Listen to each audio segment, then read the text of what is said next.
Alright, now, moving on to Nightmare on Elm Street, or Freddy's Dead, the Final Nightmare. Sorry. Okay, so, I've always said that I enjoy this movie.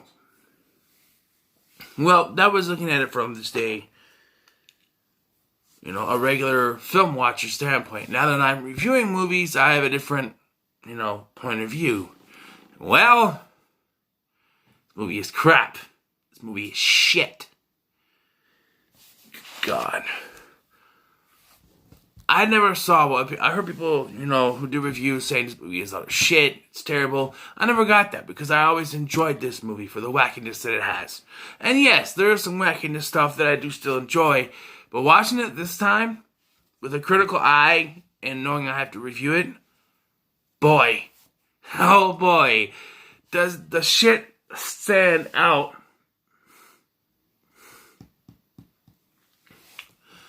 So, first of all, we gotta tell the story, right? So, in 2001, apparently this is where this movie takes place, because it said, when it starts, it said 10 years from now, which 1991 is when this came out, so it'd be in 2001 when this movie takes place.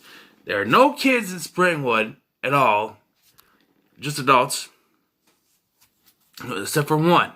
This John Doe, which is literally his name throughout the film. They don't give an actual name. He never figures out his real name. He's just John Doe. And this John Doe, he's going against Freddy. He knocks his noggin, forgets his, loses his memory. So he goes through this whole film as John Doe because he doesn't have a memory. And he goes out of Springwood to find others. And get help. Freddy looking to bring people to Springwood and lead them to someone else, which I'll get to. Now, first of all, this whole thing about Freddy wanting him to bring more kids into Springwood, all leads you to the point that he can't leave. But even outside of Springwood, when the John Doe goes to sleep, he still has Freddy nightmares. So that makes no sense. You think if he was out of Springwood, he wouldn't have Freddy nightmares. He'd be free. But they go back to Springwood to figure out what's going on with him. And we get a set of kids that, some are okay. Like, there's Carlos, Spencer, and the blonde chick. I can't remember her name. I don't really care. They're the three main kids besides John Doe. And they want to get out of this shelter that they're in because they don't want to be there anymore. So they hide in the back of this van, but unfortunately, Maggie, who's one of the people that works there, takes John Doe to Springwood in this van. There's a little bit of an accident, and, well, not really an accident, John has another dream. It's telling him to stay away. This little girl tells him to stay away from Springwood.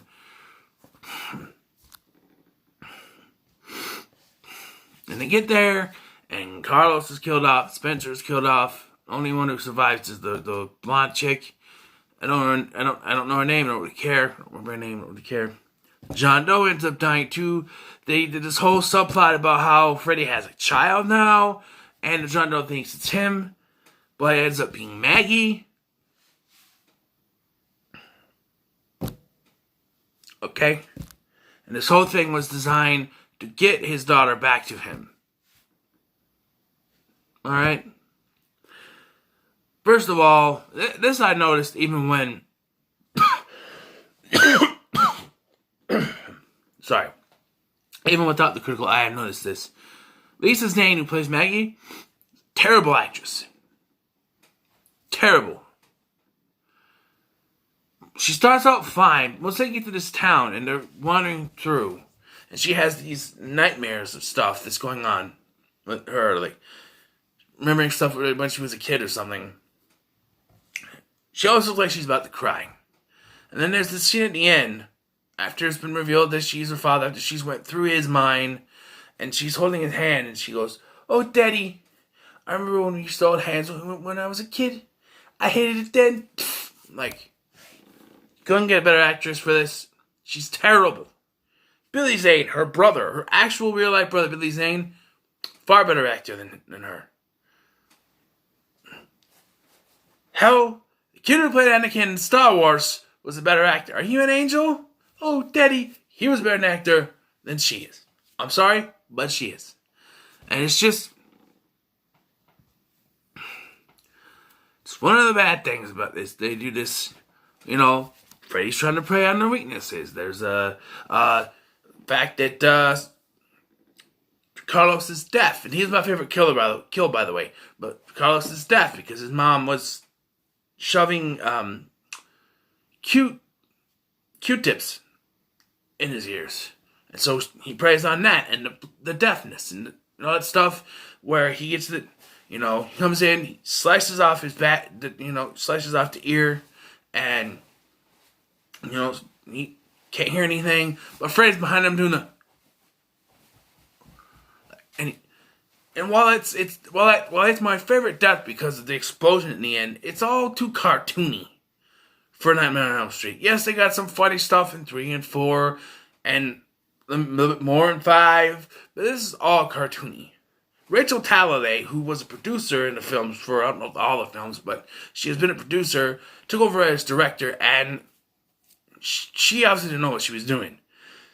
Like I said, I continue with the scene where he gets his hearing aid back, he puts it on, which I don't know how you can do that because the ear's gone, but he puts it on, and it attaches itself, and it's like super powerful hearing aids, any sound, he drops like pins, and it's really loud, then he takes his claws, puts it on the thing, and it's very, very loud, and then his head explodes. I like that part. The head explodes. Otherwise, no.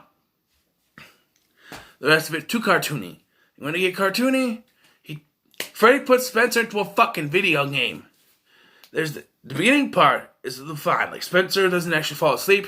He gets high, and he kind of, chills out. And it's like a pot dream or something, and you see Carlos actually trying to tell him, don't fall asleep, man, don't fall asleep, but it doesn't work. And then Freddy's in the TV with the I'm Butterfly playing in the back. In the ghetto do be, honey. Hey, Spence, let's get high. I like that part.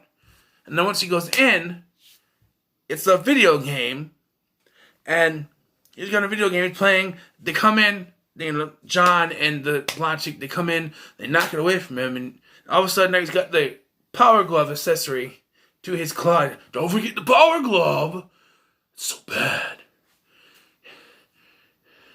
Good, great graphics. Kill Spencer with a Power Glove.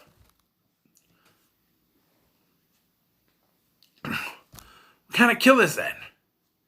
We harken back to part 4, and they kill. The cockroach kill. I like that. This, Freddy playing video games. No, he's a serial killer, not a stand-up comedian.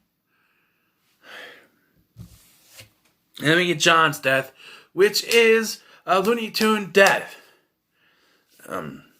John's asleep in the van because he got knocked unconscious when trying to fight off Freddy.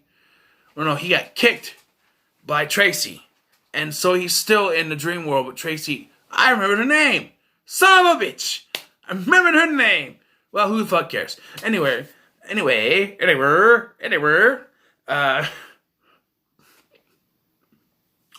He's in the back of the van. In the dream, he wakes up in this, like when he started the film, he wakes up in this house. And basically he jumps out, he falls. All thing. Well, this time he wakes up in the house. He's like, I'm not moving this bed, he can't do anything. Room sets on fire. Shit! Gets up. I hate this house. Honey jumps out, and he has his parachute, but Freddy is the parachute. And then Freddy's killing him, and as he's falling, but as the parachute goes off, he flies out of the van for some odd reason in real life, and then Freddy cuts him loose, and you see Freddy down, pushing this bed of spikes into position, falls on him, and while in real life he just kind of crashes, he is impaled by these. It's a fucking Looney Tune death. It's stupid. Thank God the next 3 aren't too bad. Because this one, is utter shit. I see what people are talking about now. I used to enjoy watching this, and there's some parts like the map part where Carlos, they're all three of them are in the van trying to find a way out of Springwood, and they need a map. And Tracy's like, I don't need no map. So Carlos goes in the back with the map. He falls asleep. So Tracy asks for the map, and he opens it, and this is in a dream, obviously. And it's a big old map, and he finds a piece, and it says, "You're fucked." But then he wakes up to Tracy going, "Carlos, I said, where's the map?" And Carlos says, "Yeah, well, the map says we're fucked." Funny line. It's about one of the only funny lines in the movie. Guys, I can't talk about this anymore. I'm going to get super, super pissed. So, Freddy's Dead: The Final Nightmare for me gets a 5. That's right, it gets a 5. I don't want to go any lower than that. I mean, it's not utter gutter trash. Like, it's not a terrible, terrible movie, but it gets a 5 for me. Because there are some decent laughs I get in there. I do enjoy some of it, but it's not a good movie, and I gotta be honest with myself. So it gets a 5 out of 10 for me. What are your thoughts on Freddy's Dead: The Final Nightmare? Let me know in the comments below. Like, share, subscribe, and of course, welcome to Primetime, bitch.